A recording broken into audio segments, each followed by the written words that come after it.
Welcome to the Ems Vlog. Ngayon po guys, magluluto po tayo ng ginisang papaya. Bago ang lahat guys, ay huwag po sana ninyong kalimutan mag-subscribe sa aking channel. So, ngayon guys, lagyan na po natin ng mantika ang ating kawali. Pero bago ang lahat guys, narito po ang mga ingredients. Nandito po ang bawang, sibuyas, at kamatis.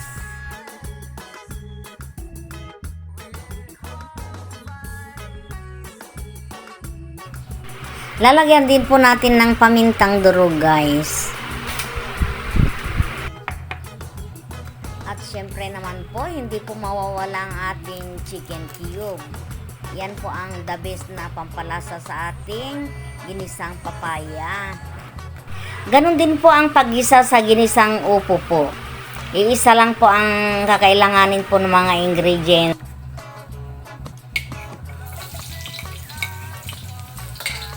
Umpisahan na po natin maggisa sa mga pangunahing ingredients guys. Ayan.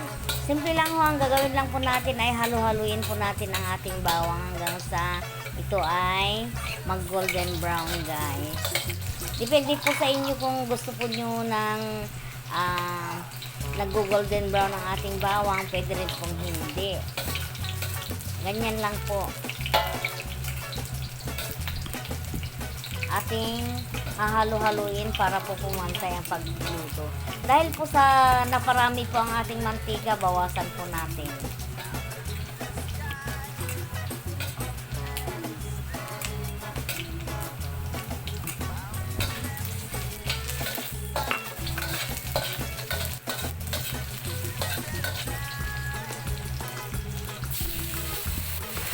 Ganyan lang ho ang gagawin natin. Next guys, ilagay na po natin ang kamatis.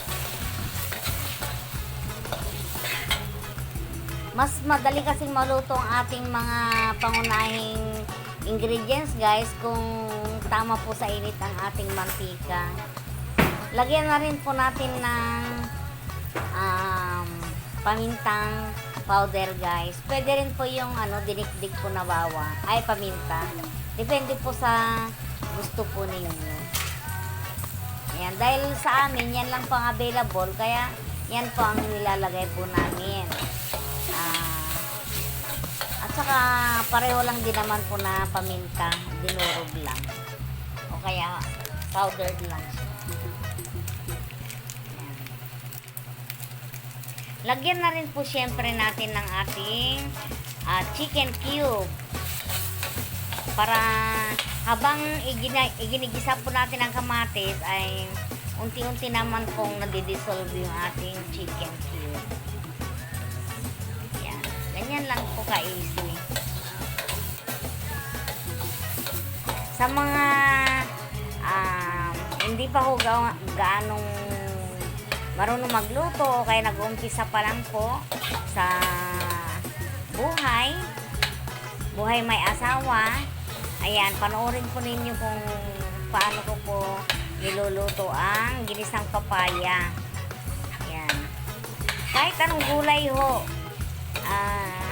pareho lang po yung mga kakailanganing mga panahog guys o kaya sangkap.